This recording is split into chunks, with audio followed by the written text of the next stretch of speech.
what was again simplicity. So how do you want to try? Do you have guidelines on how do you want to try and achieve that? Or yeah, so I went through a phase where... Sorry, man, I gotta interrupt you. Send an email to Eric. Oh my god, I'm panicking. Here it is! My brother. What's going on? This is the Inkpulp podcast. Hello?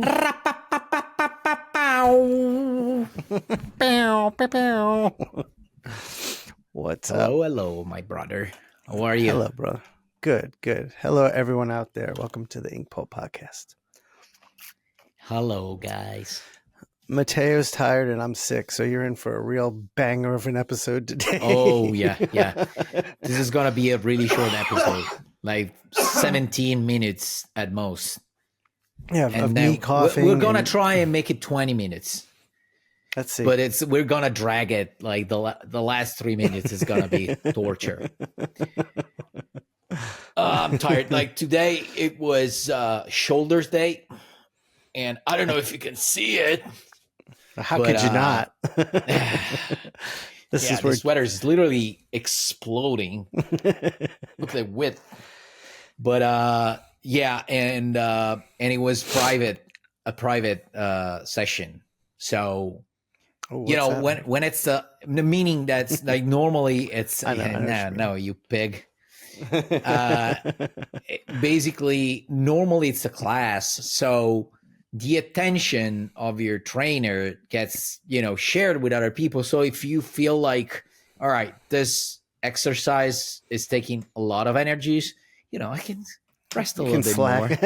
Yeah, I mean, not slack. I'm gonna do it. I'm still gonna do my reps, but maybe do a 2-minute pause between exercises and stuff.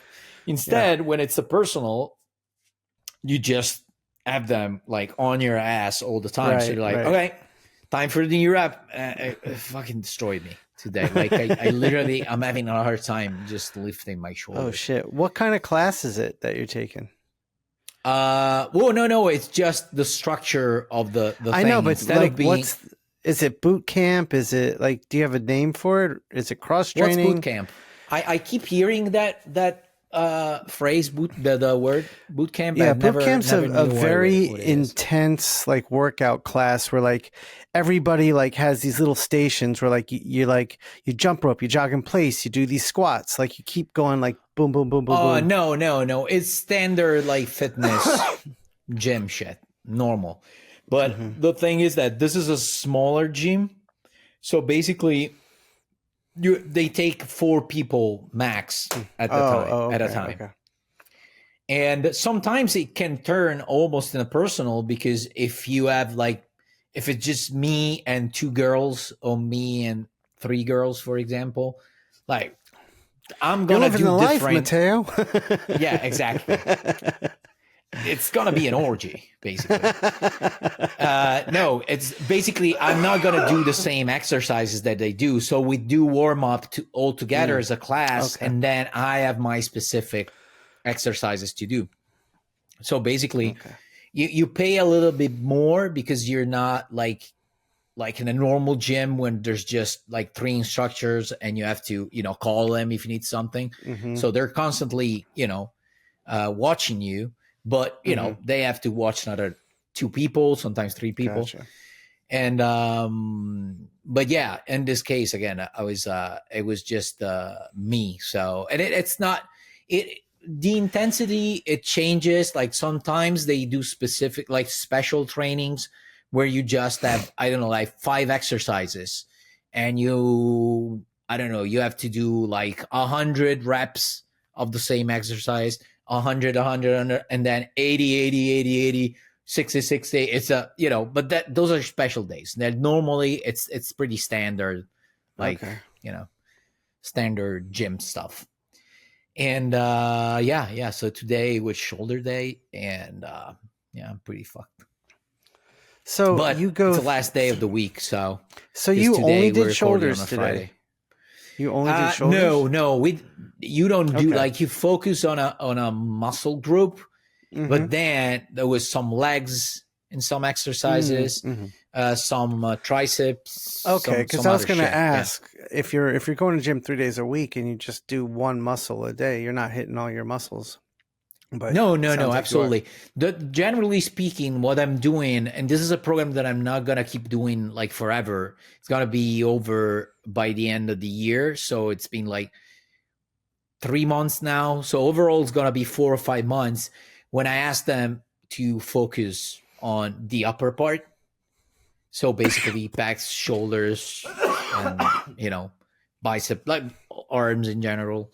And then I'm gonna go back to do pretty standard training, so a little bit of everything in 2025. And but yeah, so I do 2 privates every week and 1 with the class. That's the thing. And yeah, that's it. Are you guys starting to like gear up for the holidays? What's gear up, like preparing, like like are you buying presents, are you like making plans? Yeah, luckily this year I already got rid, meaning I've already thought about Francesca's present, which is the one that I dread the most. Why? Is she hard well to because shop for? sometimes I end up not having ideas, and then I don't know what the fuck, like one of the ugliest presents I gave her, it was 2 years ago. I have no ideas at all. So what I did was okay. So okay. So the our time together when it's just me and Francesca is after we put our son to bed. All right. Yeah. So it's like 9:30 to whenever we're able to stay awake. Normally it's like 11:30. So we usually watch either a movie, a TV show, or something like that. And the thing that she likes to do is basically she puts her right leg here and she wants me to kind of touch / massage her foot. So I was desperate. No. Like it was 2 days to 2 or 3 days to Christmas, and I bought her a foot massager. Oh no, like a Chinese piece of crap, and you put your feet in there. And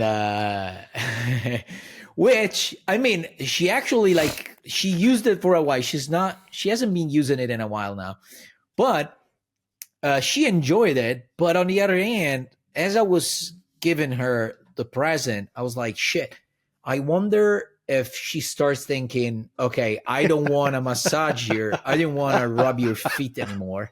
Right. So the machine will do it for me. So it was a double-edged sword. Luckily, Francesca is dumb. Francesca's what? Luckily, Francesca is dumb. I chose well. So she never realized that. But but I'm kidding, Francesca, I love you. But yeah, what was your worst present ever, either received or given?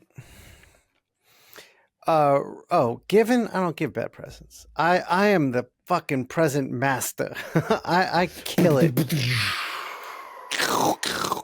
Yeah, no, I'm good with presents. Yeah, you're good. I gotta say you're good. Received the worst present I received was a no present on my 50th birthday. Woo! I got a story with that too. What's your story? Well, it's still a no present. It's a double no present. Uh-oh. So, and I let's see if you can guess what year it was when I got no present. What year? See. Yeah. Logically, you can get there. Okay, what year? When you start like mattering zero. When your life. Leah was born. When your son was born. You got it, brother. Yes. Jesus fucking Christ. Oh, yeah. You mean nothing. Literally, that was the sign that like, okay, like my value in this house was just basically, I don't know, 5 cents. Yeah. Now it's zero. My stock is zero now. I'm a working horse. I gotta work, bring money to the house, and that's it. That's my only job. That's the Chris Rock bit about how the only people in the house who get unconditional love are the moms, the kids, and the dog. The dad does not. The dad's love is conditional. It's conditioned on how much you bought in, what you're doing for the house. So, yeah, basically, okay, our son was born September 29th of 2021. My birthday is October 21st. So that was the first no present at all. Right. So and then comes Christmas, and then another no present. All right, but I don't remember which one of the two. So probably my birthday was literally was deliberate. Like, I got no present for you, and then I understood. Like, Francesca had a really, really hard pregnancy. I remember, and Elia wasn't even a month old, so I understand that you didn't have even the actual time to go out and see. Right. I mean, she could have, but Amazon existed. Yeah, Amazon existed. Yeah, but all right. I can understand that you're not in a mental space of thinking to do something for me, and that's fine. And then Christmas was a fake present. Meaning that it was a promise to take me to a really high-end restaurant. Which, by the way, I'm still waiting for that fucking present. And what happened? I'm like, oh shit, I forgot. Now, Oh no. Do you want to know what my present was for my last birthday? Oh no! When I went back home, another from fancy New York. meal. Yeah, no, it was another letter. I gotta say, really cool letter, really nice letter, really moving letter. I loved it. And then there was a card, which again the same promise for the same restaurant, meaning that this time it's gonna happen. So I told her, "Oh, so you booked it? Not yet." But and I was like, the fuck? Does she remember that she still owes you one from the previous time? Oh, yeah, because I keep telling her. So she remembers. But the funny thing is, no, this time, though, she added a little something in there. So not only because, this restaurant is owned by a guy who's a really famous chef in Italy, is one of the 3 MasterChef Italy judges. Oh, shit. Is it in Parma? No, he's from Naples. The guy's from Naples. And the place that he's got is in the north of Italy. I don't remember exactly where. It's in a nice villa. It's a nice place called Villa Crespi. It's a beautiful place. Trying to imagine more or less like the Como place where the show is. So it's more or less something like that. And so what she did, she added a stay in the place as well. But again, she hasn't booked it. Right.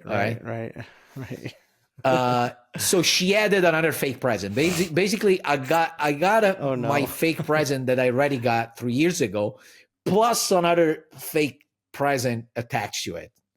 So it's double fake present. So yeah, that was something. But this time I think it's gonna happen, especially because another funny thing that happened in between.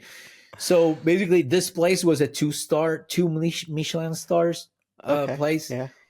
And by the time we decided to go, it became a 3 stars. Oh no! Which means now prices are way higher, and it's harder to get in. Yeah. But the good thing is that Francesca sold her old house now, so now she has a lot of money in her bank account. Okay. So I think it's gonna happen this time. Okay. I'm optimist. I'm hopeful. And then what's your Christmas present gonna be? Oh, I don't know. A confirmation of the promise, probably. Right. Yeah. Do you know what you're gonna get her this year? Oh yeah. I already know. I don't know. I mean, so it's November 22nd. When do you think this one? This comes out on Christmas, I believe. Hold on, I can tell you the exact date of when this is coming out. I have it right in front of me. This episode comes out 2 days before Christmas on the 23rd. Oh, right. So I can say it. I don't think I'm gonna spoil anything. By the way, she doesn't listen to the podcast. So yeah, let's talk about that. Let's talk. And even if it's listened, she wouldn't be able to understand anything because, again, dumb. Oh, right. We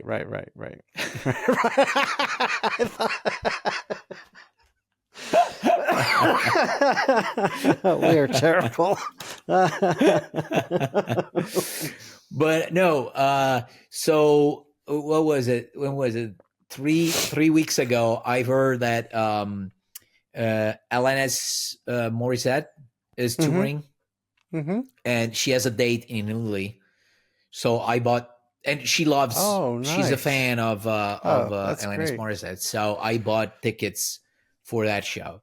The only bad thing is that they started selling it at a specific day at 9 a.m. And I forgot to put an alarm. And when I remember, it was like 11 or something. Oh, so the best seats were gone. So they're not incredible seats, but they are in a. The place is beautiful. It's in the north of Italy, so we got to travel. Okay. But yeah, they're doing it in a beautiful spot that I've been there. I watched Bjork there, and I watched a couple. They do art shows as well in there, so it's a beautiful space. It's nearby Michelli, Alessandro. Oh, okay. Yeah, it's pretty nearby. What part of Italy is that? Is that north of Venice? North. It's called Friuli Venezia Giulia. Is in the basically the far northeast of Italy. And it's close to Slovenia. So after that, you get to Slovenia. Okay. Yeah. Nice. Very, very nice. Yeah. So and how about you? What are your presents? We have Thanksgiving next week, and after Thanksgiving is when I figure all my shit out because I got enough to think about with Thanksgiving. Just do 3 drawings. Yeah. One for Steph and 2 for the kids. That's it. Yeah, they'll love that.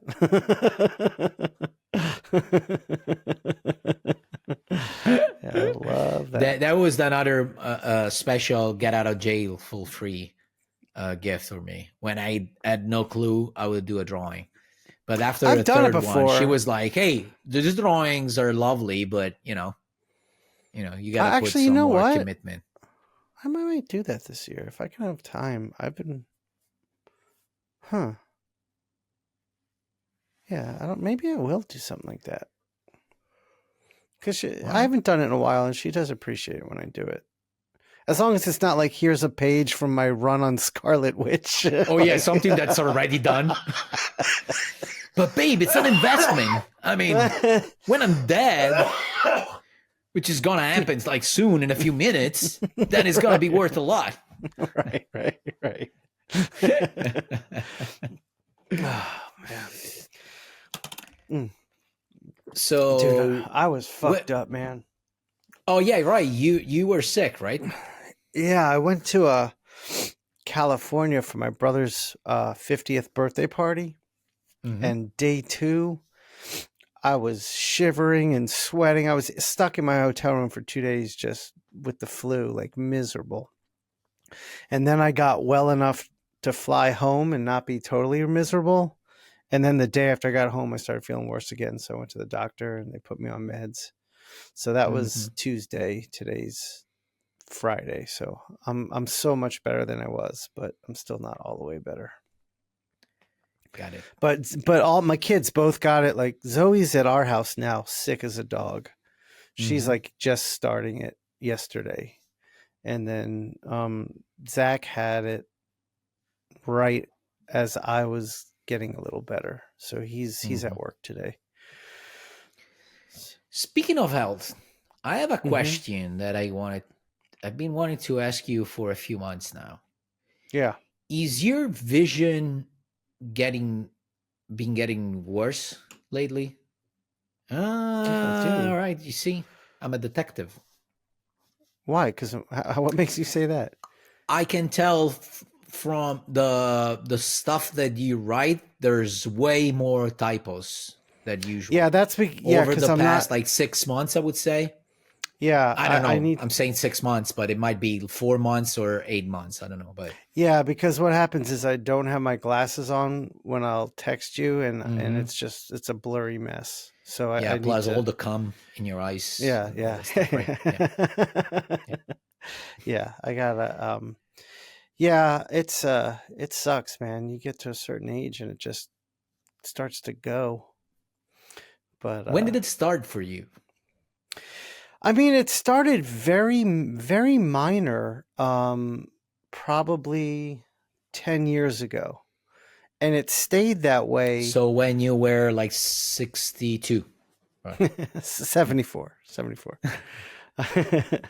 But it stayed that way for like 6 years. And then I'd say then it got a little worse and it stayed that way for a couple years. But the last 2 years, it's just been like, that's when I started, more than 2 years, probably 3 years now, where I started always like having glasses on me. Like you notice when we go out to restaurants, I got to have my glasses to read the menu, like all that shit. So yeah, I'd say the last 3 years has just been like it just went. And yeah, so but I'm not using prescription glasses. These are just readers, like they're just magnifiers. So I need to go to the eye doctor and get like some legit real shit. But when I draw, I can't wear these. I have to wear like thick ones, which sucks because I used to have such good eyes. Like, I mean, you've seen you know what it's like when you're inking. I could see everything. I could see the hairs in the brush. I could see all that without glasses. So, but I also remember I think it was when I was working on Batman, I fried my eyes. I remember working such long days, and when I would be inking, my eyes would be burning, and I'd like be forcing them open because I'd be pulling a long line, and I didn't want to blink, and like I could feel them like burning. I think I fucked them up doing that. Yeah, I remember that happening to me when I was working a lot. Like I would start like this area here would start hurting. Yeah. And sometimes like my eye would vibrate, and I think that's the optical nerve that does that. Yeah. Mine did that too. Too fatigued, like start trembling. I went through the same thing. But yeah, I keep hearing people that it's going to happen to you as well. But so far so good. I mean, hopefully it doesn't. Problems. Hopefully it doesn't. I was shocked that I always had such good eyes. I could see so far. I could see so close. Like I really had like surgeon eyes, and when they started to go quick, I was like, "Fuck, man, this sucks." So it started around 45. The age of 45. Minorly, yeah. I'd say the big shift, the really big, and that was the only glasses for drawing, and they were barely a prescription at all. Like I didn't need them when I wasn't drawing, and when I put them on, it was like most people are like, "Are these doing anything?" when they try them on. But I'd say when I was 49 is when it really turned. That's probably when it really turned. Okay. Gotcha.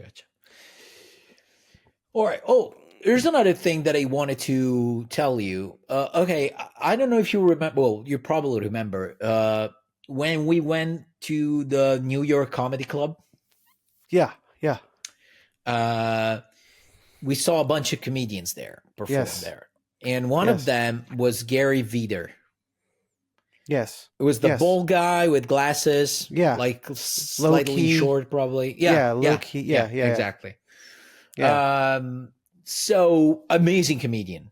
Yeah, he was And very good. I wasn't super familiar with him, but then I realized that I saw something of him earlier. Okay. He was I think he was on America's Got Talent, and Okay. I saw some stuff here and there. Sometimes it was a guest on a show, Mm-hmm. and by pure chance, a couple of days ago, I was listening to a podcast, and he was a guest, and they started talking about a podcast that he has. That is, you can find the first episode on YouTube only, and then the rest you can find it on Spotify. That is called Number One Dad Podcast, and it's just it's not an ongoing podcast. It's a limited series. Okay. And it's audio only, and he talks about his story with his dad, which is the craziest story ever, because Really? his dad is a con man, like literally a guy who can't spend a single day without trying to fuck somebody over. Literally, it's like a drug for this guy. And they went when basically they went on the news, I think national news, because basically what they did when Gary was a kid, they would go to any type of NBA game and stuff like that, and his dad will always find a way to sneak in and get to the best seats and stuff like that, using his son, using Gary as a fake reporter for a youth newspaper and stuff like that. So basically, this comedian Gary, he has tons of pictures of him as a kid with Michael Jordan, like really important games that you couldn't find tickets for. Oh my God. Absolutely. It was impossible. They always found a way to sneak in. And not only that, get to the locker rooms and get interviews with Michael Jordan, even in, game that did history, like NBA finals and shit like that. And then years later, the news came out and they interviewed him, on the newspaper and stuff like that because of the story. But, this guy is so like, he said it himself. He's a piece of shit, basically, this guy. God. So at the end, like, this thing ends up ruining the whole family. And there's specifically there's a moment in which his parents are getting to a divorce. They're getting divorced, and his dad basically gets the house, gets everything basically from his mom. Yeah, he fucks the whole family over. Like, he's so addicted to fucking people over that even with his own family, he's not able to turn it off. And even like he took Gary's dog, and Gary was really fond of his dog, and he was like, Dad, can I have my dog? Like, you don't care about this dog. Well, I'll get it back if your mom gives me so and so. Oh my God. And he never saw the dog again. So the dad that's horrible. even kept his dog. Oh my God. Yeah. So that's the moment where he stopped talking to him. Mm-hmm. And he would stop talking to anyone who talked to him. So even his grandparents, like his dad's parents, he stopped talking to them. There's him and two sisters, and one of the sisters, after a while, he finds out that she starts talking again with the dad. So he feels betrayed, and he stops talking to the sister again. So after years of not talking to his dad, not talking to his sister, he decides to face the situation. He wants to talk to his dad. It's a long thing, Yeah. And especially because when he was young, he questioned his father. It's like, why do you do that? And it's like, his father says, one day you'll understand, meaning that you're not able to understand now. Right. And now Gary is a father and stuff like that. He's not at all like his father. Right. So he wants to be like, no, like now I want to know because I still don't understand what the fuck is going on in your head. So he does this whole investigation because being a con man, like his father keeps changing phones and stuff like that. He doesn't even know if he still lives there. And all the people that had a relationship with him, sooner or later, they drop them. So nobody has been in contact with this guy for at least like 3 years. It's a whole thing. So, so the episodes are all calls. He reconnects with the sister and he asks information. Then he starts talking to a guy, the priest of their neighborhood, if he has contacts with him, and he starts investigating it until, blah blah blah. He found him. And it's I don't want to spoil that, but it's beautiful. It's fucking incredible. Like I love it. I gotta listen. How many episodes? Number one dad. Number one dad. Yeah. How many episodes? Beautiful. I think it's like 8 or 9. It's a short thing, and every episode like 25 minutes, 30 minutes. They're short because it's just conversations on the phone. And a few things here and there, but it's it's fucking amazing, man.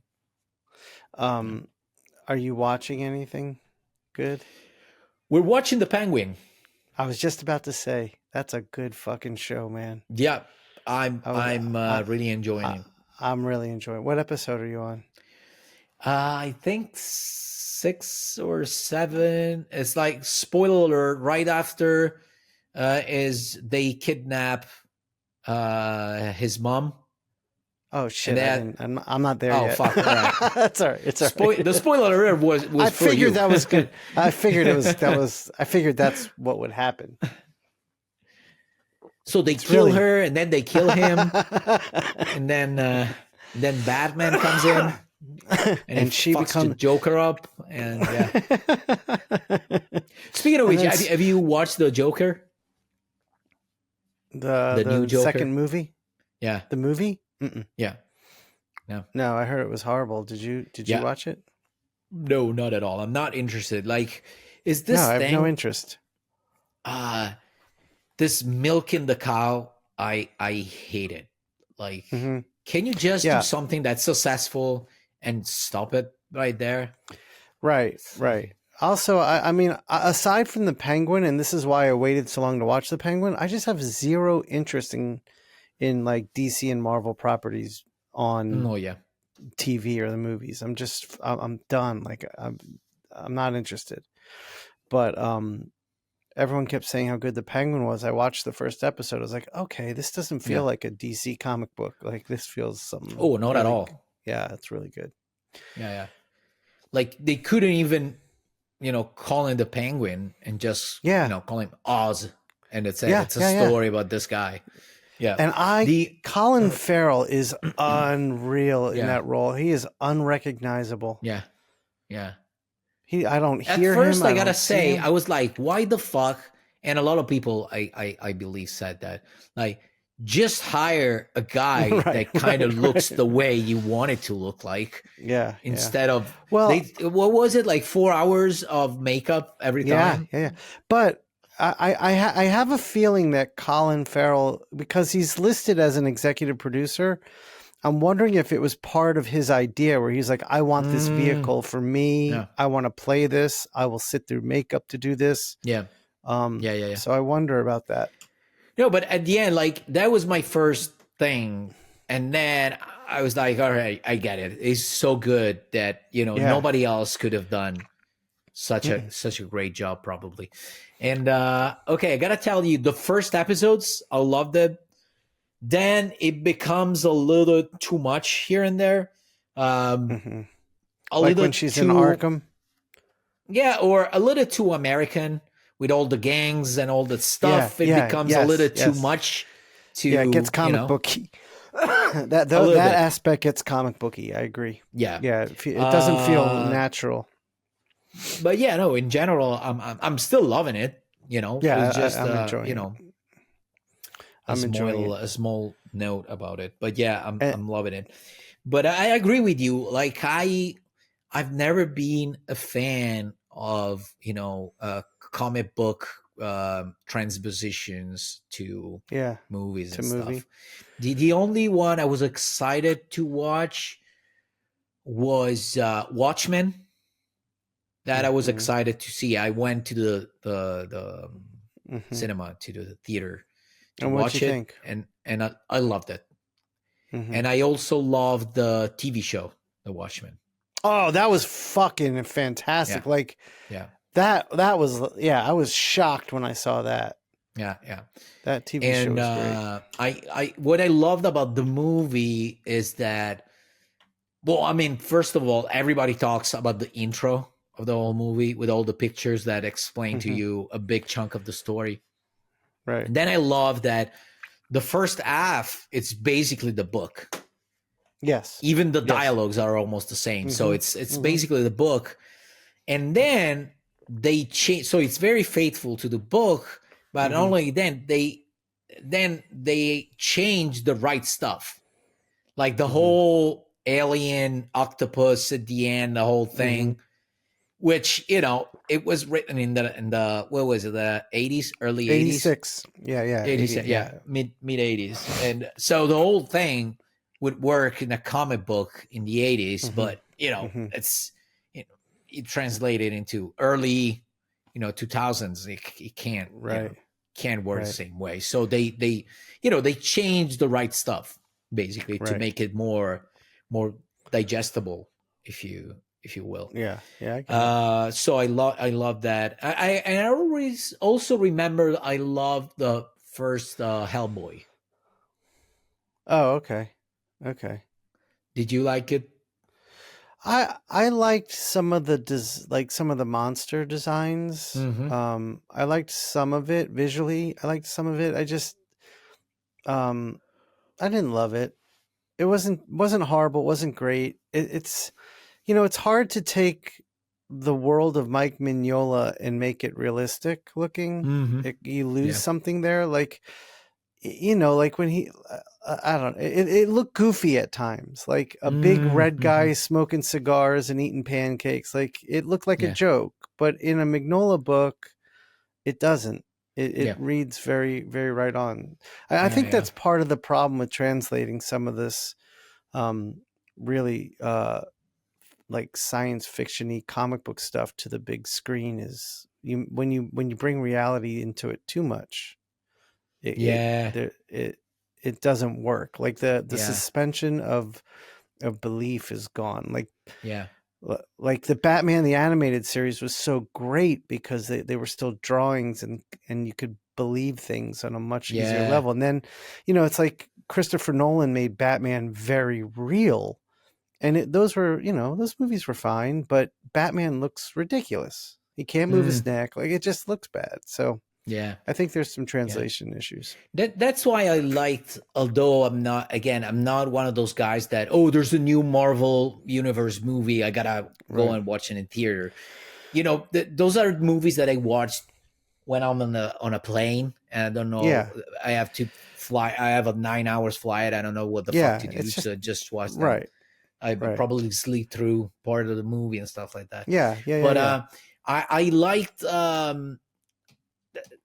speaking of what you were saying, I like what they did. I didn't watch all the chapters, but the first Thor, I like the fact that they joked about, they make fun of the fact that this is actually a comic book. So they made it fun. So they added that comedy humor side to it. I agree. Which is like, okay, it's a movie, but it's not serious. It's comic books, it's fluff. So it's they fluff, yeah. I thought that's what Marvel did well, was not take it too seriously in the early days. Yeah. See, for me, those movies were something I do with my kids. Like, I took my kids to see every one of them. They were young enough where they loved it, and so I had fun watching them get excited about shit that I grew up loving.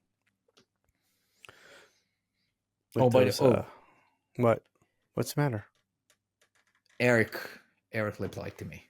What did he say?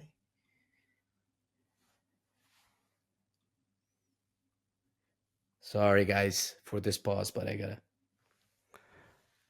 Have we found him? Did we? This is breaking news on the Inkpulp podcast. Mattteo is receiving a text from long lost podcast member Eric. Yeah, because you know why? Like I was thinking right, like 20 minutes before recording, I texted you. I was like, why don't we just ask Eric to just hop in if he's free? Yeah, I miss him. If we could find him, yeah. Yeah, of course. So did you find him? Yeah, he replied to me and he's like, "Oh, sorry, I was with my kid and stuff like that. Hope you guys had a good show." And I told him, "Listen, we still have time. You want to hop in?" He read it. He read the message. Just say 10 minutes. Come in for 10 minutes, Eric. 10 minutes.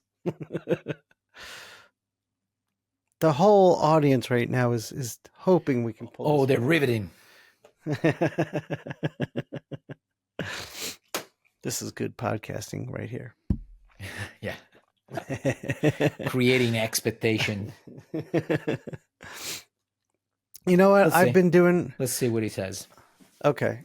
So I told you at the end of last year, I started doing a thing where every year I pick something with my art. Sorry, can I interrupt you for a second? It just came to my head. Another one that I liked was Sin City. Oh yeah, okay, yeah. That was visually really interesting. Yeah. Sorry, go ahead. No, that's fine. What was I talking? I was. Oh no. So each year I'm trying to pick one area in my art to focus on and try things and improve upon. So like this year was values, because like earlier in the year I was constantly asking you about values and I've been practicing that a lot, and I have a better understanding of it now than I did earlier this year. So next year I'm going to try, this is going to be a hard one for me. I'm going to try to focus on simplicity. Like really, I'm going to see how far I can go to pare things down in areas of my work. So, and that is hard for me. I used to do that. Might work with you. After all, you're a simple guy. Yeah, okay. With a simple mind. Yeah. It might be the best way for you to go, Shawn. Asshole. But do you do anything like that? I mean, I know you have like your next project, not the creator-owned thing, but the next one you're doing. Do you have an idea of like? I understand, and it makes sense. I don't have it related to time. Like I'm not gonna be like, okay, this year I'm gonna do that. Right, but you do it per project. I'm gonna focus on this and this and that, for example. So yeah. Right. Yeah. So on the book that I'm working on, I'm trying to deliver more freshness to the page. So a more spontaneous, less overworked look to the pages.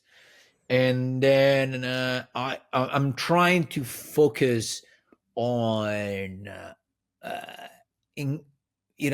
increasing the quality level a little bit to I can. So when something doesn't work, trying to spend a little more time to make it better. So, and that was more of a, not a technical exercise, more of a mental exercise. The ability of saying, okay, this doesn't work. Let's try and make it better, or let's leave it there and see if tomorrow I got the energies at least on making it better. If it doesn't work, all right, I'll link it and fuck it. Okay. But trying to, not being happy with, whatever comes out first, if that makes sense. Yeah, totally. So simplicity. So how do you want to try? Do you have guidelines on how do you want to try and achieve that? Or so I went through a phase where I went from I gotta interrupt you. What? Send an email to Eric. Okay. Oh my God, I'm panicking. How do I get the oh, here, I'm going to forward him the email. Oh my God. People, this is happening. Do you have his? Okay. Jamie Blip is email address. He sent me an email address. I have it. I have his address. Is that the one? I don't know why he sent me the email. Like, I have your email, asshole. We did a podcast for like a year, and we've been knowing each other for 15. But okay, all right, I'm sending it right now. Okay, just people, sent it. The Lord of Darkness is coming. Link sent. All right, I just texted it. He texted me. I just texted him. Link is sent. Okay. Yeah. Okay. All right, dude. It's happening. It's happening. Come on, Eric. Come on. The people demanded. We found him. We have found the animal. People gin. didn't demand it. We demanded it. Right. No one liked Dude, Eric. People are gonna be so excited. And by the way, I've been meaning to tell you, like, last episode was with Rick Remender. Yeah. And one of the things about Rick that we always make fun of is that he has the tendency of beating himself down, Rick can get dark at times. Yeah. So I caught myself almost calling him Eric for a couple of times during the show, because he reminded me of the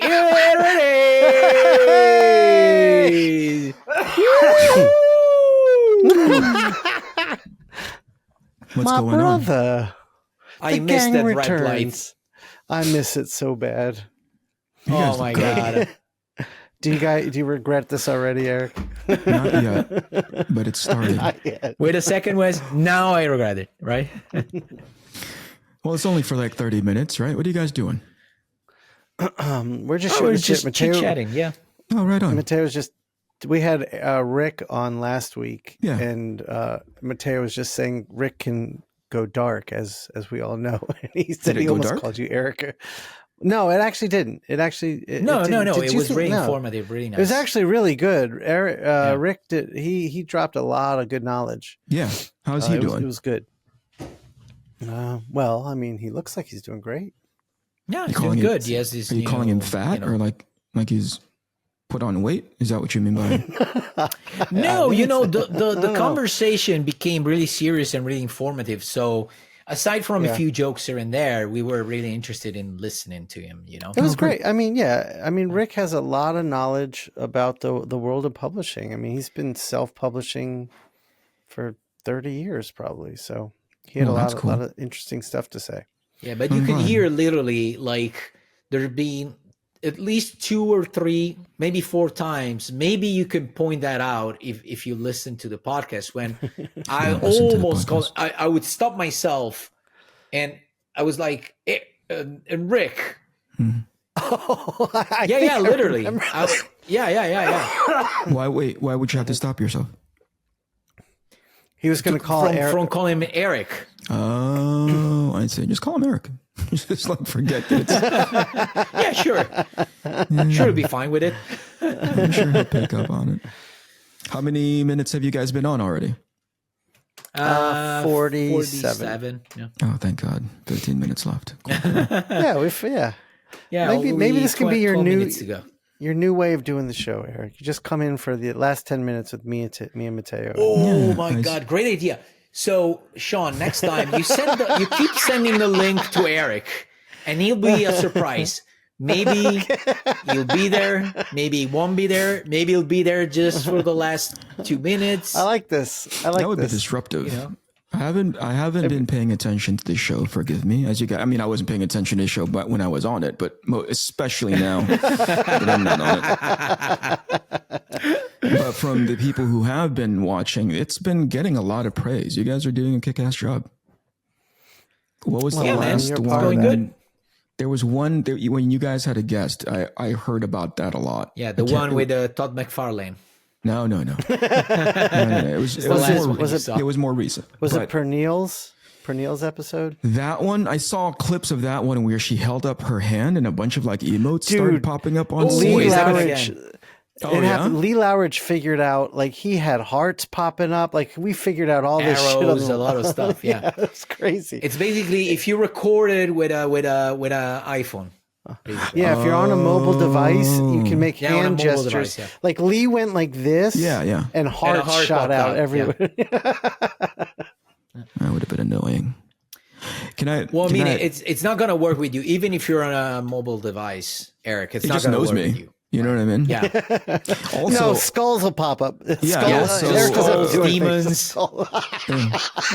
I'm on an iPhone 2, so that functionality is probably not on there yet. You know, I haven't updated since iPhone. Yeah. Oh, I want to address something. There was this, I was reading through some of the comments because I'm that level of egotistical. Actually, I just wanted to see how people were reacting to it. I'm glad that each and every episode, I think there's a steady amount of viewers. But there's this one guy, and he said, again, this was my natural, humans being naturally, emotionally, they knee jerk into something. But some guy was like, oh, I'm glad Eric's not on there anymore. He's so negative and he just brings things down, right? and I hope he's listening, right? I hope he's listening. And he's like, oh, he just brings things down. He's so, what do you go? Eric is back just after that comment. That's the only reason I came back. He's going to record solo episodes for that guy, So he's like, oh, I'm glad Eric is, God, he's just like this negative thing. Shawn and Mattteo are super positive. And I got, for a split second, I was like, hey, fuck you. You know what I mean? Like, really emotionally He's invested. probably the only reason why you decided to pop in for like 15 minutes. This is Eric. This is Eric to a T. Right? I got really like, fuck you, man. You know what the hell are you talking about? First of all, these two guys are idiots, right? They're just like out of control gerbils running around in a fucking cage, and I've got to be the one to feed them. But then it was slight. It was slight. It was just a small thing, and then and then reality kicked in. I was like, hey, I think this guy's right. Yeah. Is that his point? This guy's point. Yeah. Fair. It might be true. Yeah. I think that's the reason why I reacted so unfavorably, because I knew he was right. I just didn't want him to be right. So like, okay. Yeah. Let's keep me off of this show. Yeah, people keep telling me I'm an asshole. Like, I don't know why. That's a them problem. That's not a me problem. Yeah. All those thousands of people telling that. Yeah. My God, people are crazy. Yeah, I can't Eric, stop them from getting offended. Guys, I gotta tell you, I'm getting requests from people to be on the show. Yeah. That are kind of surprising. Like the reason I asked you, Mattteo, about Marco was I got an email. If you want to have Donald Trump on, we gotta get Biden and Obama as well. That's all I'm saying. All right, just for equity and the biggest podcast Kamala, of if you want. Yeah, we're getting those requests. I didn't know you guys had blown up that much. You went into the political side of things. Yeah, we're getting a lot of political candidates. Continue your train of thought, Shawn. I swear to God, if it's like this, there's a reason, It was an email from one of the producers of Marco's company, the video game and concept art company. They want Marco on our show. Djurdjevic? Yeah. It's awesome. So we'll talk about that when we're done recording. I was like, yeah, I'd love to have him on, but I didn't know if you knew him or anything. But Eric, that'd be, okay. See, I was going to say that'd here's be a good the thing. one for you to come back on. Producer, what's the producer's name? Can I refer to them specifically? I just say producer. I don't want to blow them up. You producer for Marco's. Is Six More Vodka still his company? I don't know if he dissolved that. No. Anyway, doesn't matter. Point is, if that guy's watching, do you understand like the damage you could do to your client by being on this show? You know what I mean? Like, I don't know if you're just see. Here's the thing: go look at the previous episodes. You, Eric. Go look at the previous episodes. Make sure that this is exactly the environment you want your client to be in. And after, because I think sometimes they just get, I don't know if they get a list of recommendations from people that they know.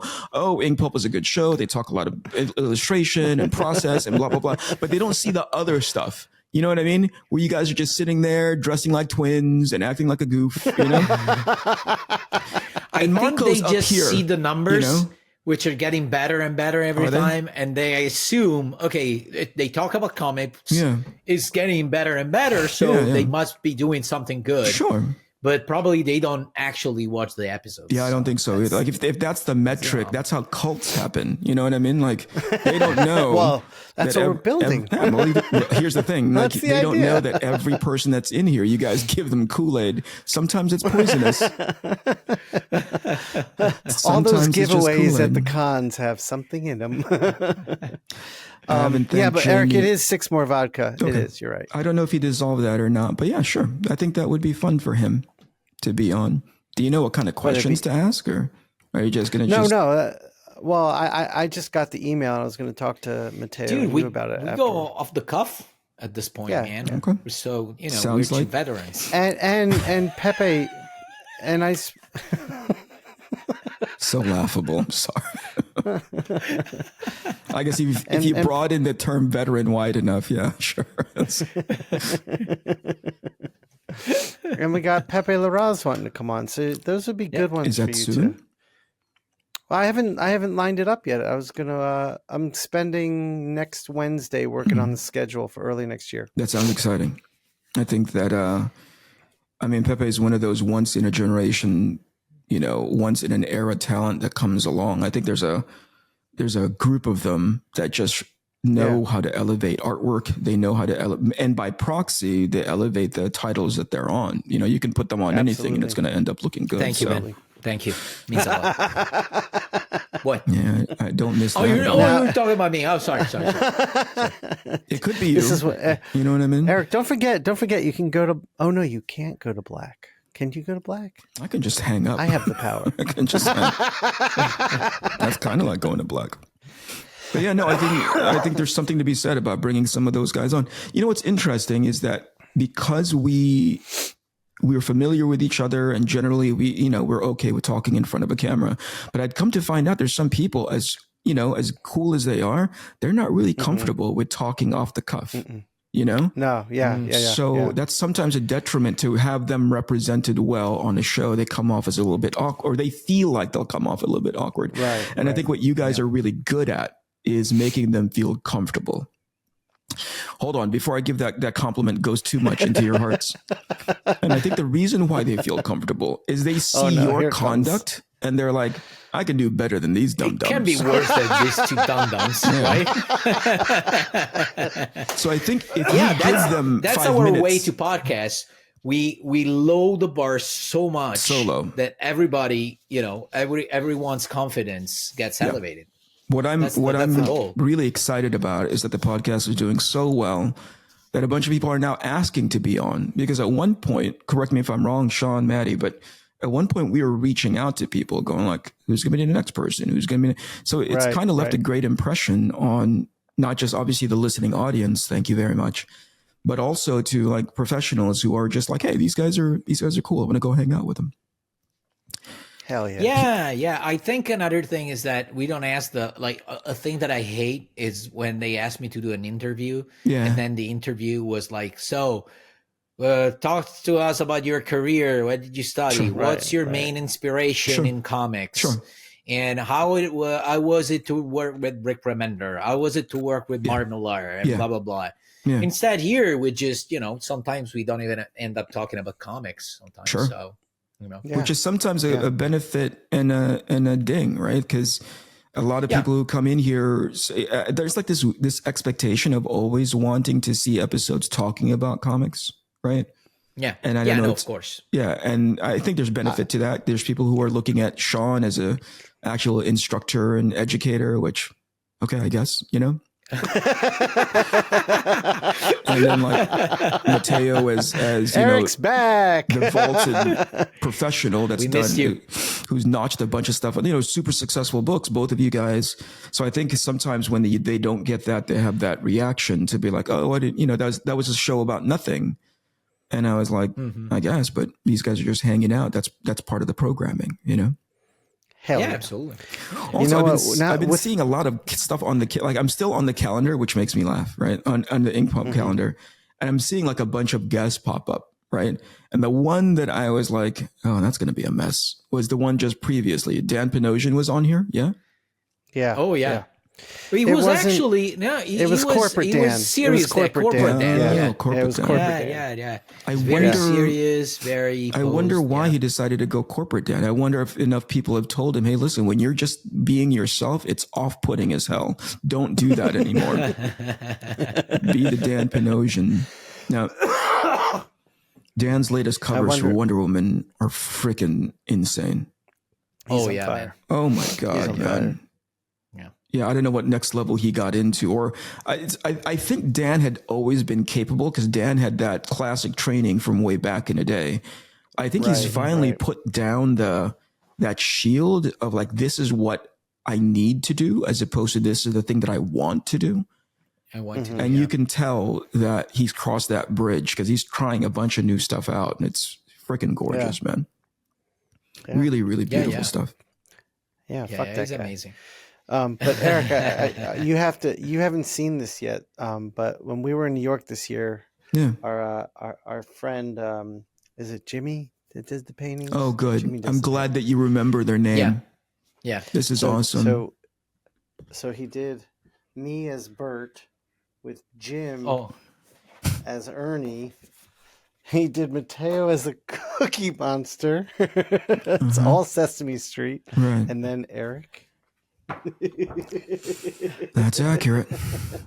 That's spot on. And I gotta say, his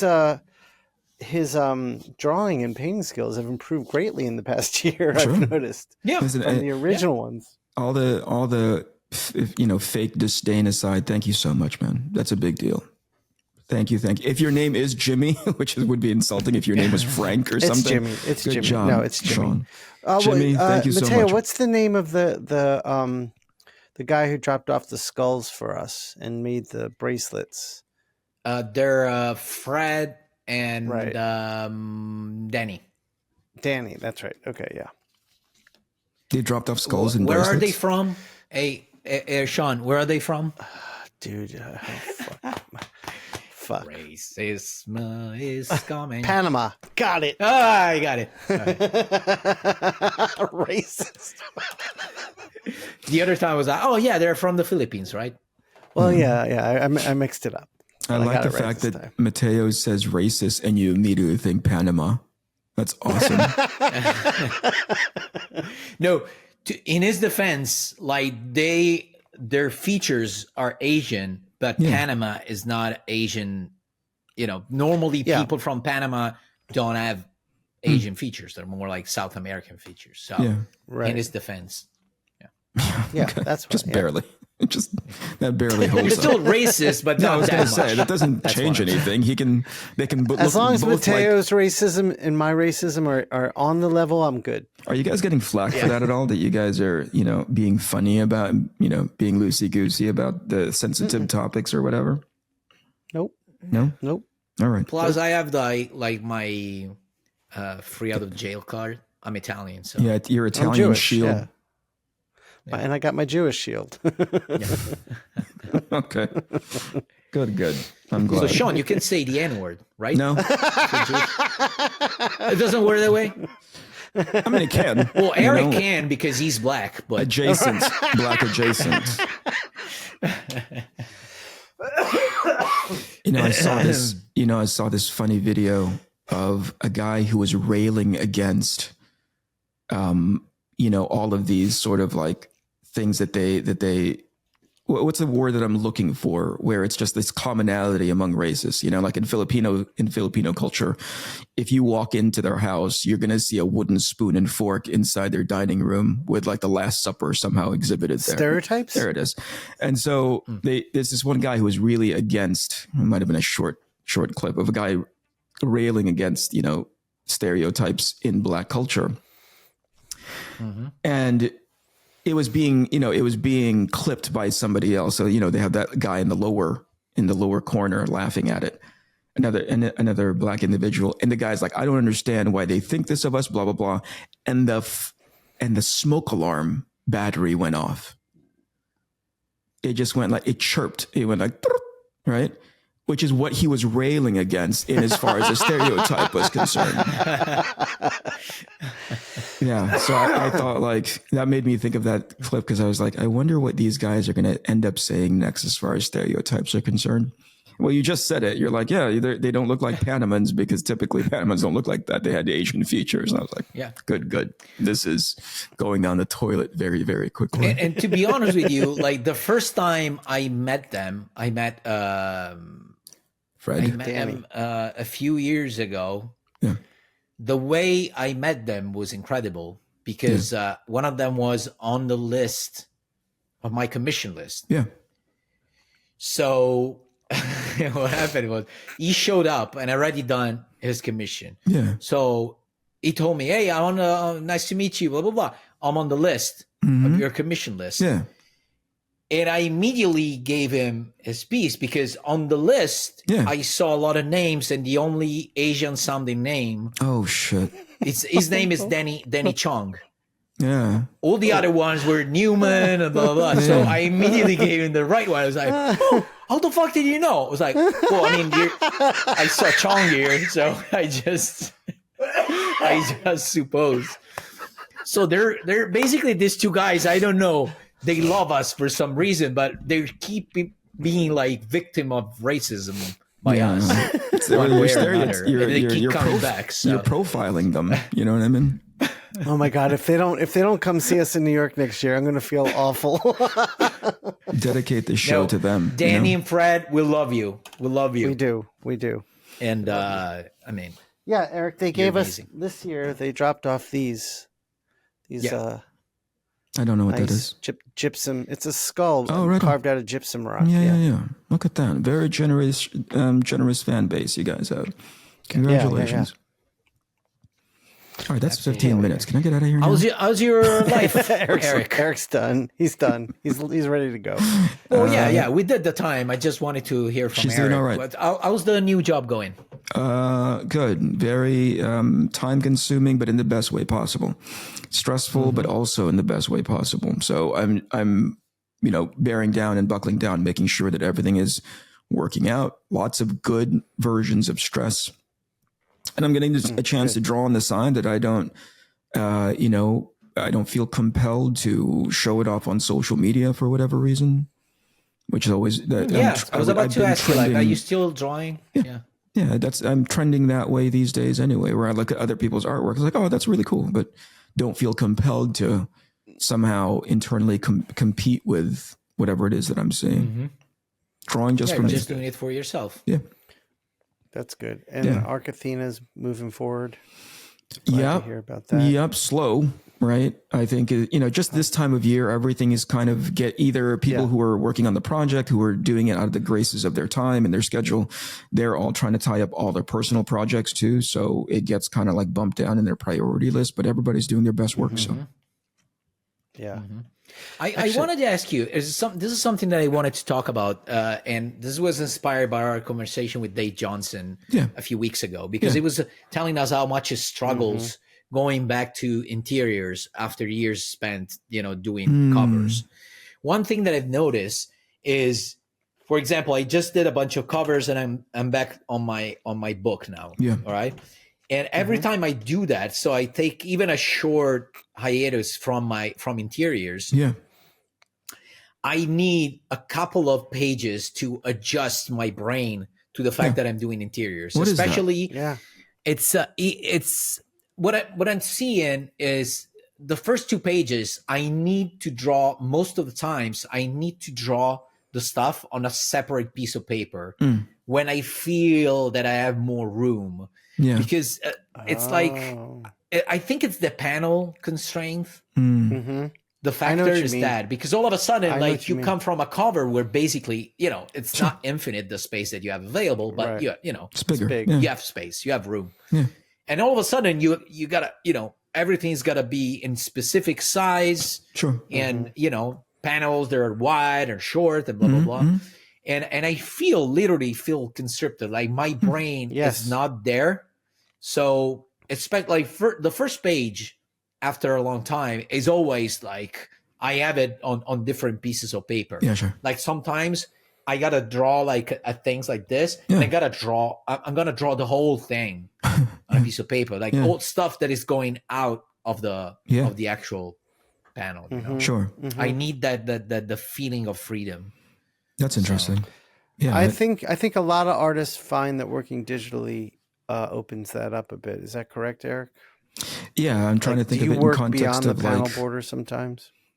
Yeah, I mean, there's times when a shot doesn't work because I wish I just did it as recently as 15, 20 minutes ago, and I was drawing and I realized, oh, this is the wrong angle, or I need to shrink this figure down. So I just select it and shrink it down X amount of percent. So I understand the concept that Mattteo is coming from. Right? Your brain is in composition mode for the covers, right? Yeah. And then you need to switch it out. Well, it's still partially composition, but primarily storytelling, right? You switch it into storytelling mode, and that's a different, I think it's a different muscle, right? Or it's a more nuanced muscle than just the big page. And it's all about composition, making room for the logo, making room for the trade dress. And now you got to make sure that everything reads. The thing that you're making room for potentially is just like the word bubbles. So I understand. Yeah, it makes a lot of sense. Yeah, not only that, it's like sometimes I have an idea of what I want to draw, but for some reason, especially at first, like, I don't know, I'm imagining this character doing this specific things, but in my head, it's in a certain scale. Yeah. And if in front of me, I have this shape, I can't use the right scale. Sure. I end up having it too big sometimes or too small because in my head, I see it in another way. So I gotta draw it on a different piece of paper, the size that I wanted. Like sometimes I had to draw something this big and it's this big on a piece of paper. Then I'm gonna, reduce it with a Photoshop and then reprint it and trace it or something. I'm gonna do something or redraw it entirely. But I gotta get it out of me, like let it out. Just let's draw it and do it on the field. And after a few pages, does that go away? After you do a few pages? I would say one or two. Usually it's a couple, I would say. Yeah. Okay. I've experienced it this week. Like the first page that I drew on Tuesday, every panel was drawn on a different piece of paper. The second page, a couple, and then I started, like my brain started going back into comic book mode. And, page 3, 4, and 5 were like directly on the paper. Dave said that he was struggling getting back into drawing interior pages, or he's because he's doing the last Halloween. Last Halloween. Oh yeah, holy cow, that's he's so doing cool. one of the chapters. Yeah. So it's he hasn't done interiors in so long, and then on top of that, look at the project and the people involved. He's got a lot of pressure on him. He feels like he's been redrawing and holy cow! Did he say that he's been redrawing and redrawing? Yeah, didn't he say that, Mattteo? Because he wants to test. He doesn't know how he wanted to look like, so he's running tests and see. He'll be fine. He'll figure it out. Yeah. Oh, I'm sure it's going to look great. I'm sure it's going to look great. Dave is amazing. I have no doubt. Yeah. Absolutely. No doubt about that. But what you're feeling, Mattteo, I felt working on scripts. Most writers, I felt that like no matter what I was doing, it just felt like there was too much shit jammed into a page, and drawing in those panels felt very like confining and claustrophobic, and the word balloons. But there was a couple of writers like Dave Lapham and James Robinson where I didn't feel that, but it got me thinking. And I was reading some manga at the time, and I'm really interested in how they pace their stories. And there seems to be, I mean, sure, they're printed at a smaller format, but the pages breathe more. And I think there's something nice about that I want to try to explore. Well, lately I've been working with Millar, and that problem doesn't exist with Mark because he's always like 3-4 panels per page. That's maximum awesome. 5, max 5 pads. That's awesome. Panels. That's and sometimes they're complicated panels, but well, he tells big stories. Yeah. So no, I don't usually encounter that kind of problem. I might have had a few of those situations, but in the past. But usually I'm fine. I think that I don't like is when a script is too descriptive. Yeah, I like it to be descriptive in a specific panel when it's needed, like an establishing shot of this specific church, and you have a specific person who's doing this. In that case, I need it. But then the other ones, I'm like, okay, just guy A punches guy B, and then a kicks, and then they talk, and that. But I ran into scripts in my career that were super descriptive. Meaning that this guy's on the left side and he's holding his left hand like this over his head, and I'm like, oh, dude, like it's too distracting. Like I can't. Yeah, I'm curious because Eric hates being told what to do. So Eric, when you get a script, do you just do the opposite of everything you're asked to do? Yeah, dude, I pretty much end up doing like romance comics instead of whatever assignment I got. Yeah. Well, just so you know the Spider-Man, the Iron Man entered the Mandarin. Mm-hmm. It was Batman versus Joker originally. Yeah, it was a completely different company. You know? Yeah. DC at a certain point was like, all right, Eric, fuck it. They called Marvel. Do you guys want it? Because, this guy keeps throwing Iron Man and the Mandarin. And I was like, you're welcome for those sales. You're welcome for that amazing artwork I put up. All right, I got to go excuse myself because I got to get ready for work. But this was fun. Okay, Eric. Sort of, kind of. Yeah, absolutely. In fact, we'll sign off. We'll end the podcast here. You don't have to. Keep talking, Eric. man. No, we're good. It's been like an hour, 15 minutes. We're good. Yeah, we're good. Okay. Good. All right. All right, so Mattteo, Eric, it was so great to see you. Good seeing you. Absolutely. I'm being honest. I'm really glad. There's you no came joke on. Yeah, attached to it. Sincerely, this felt really, really awesome to have you on. We got to do this less often. Okay, see you in 2 years then. Yeah. Cool, you guys. All right, Mattteo. Mattteo, take us out. This one's dedicated to Eric. I'm gonna go. How do I leave? You can leave. Fuck left.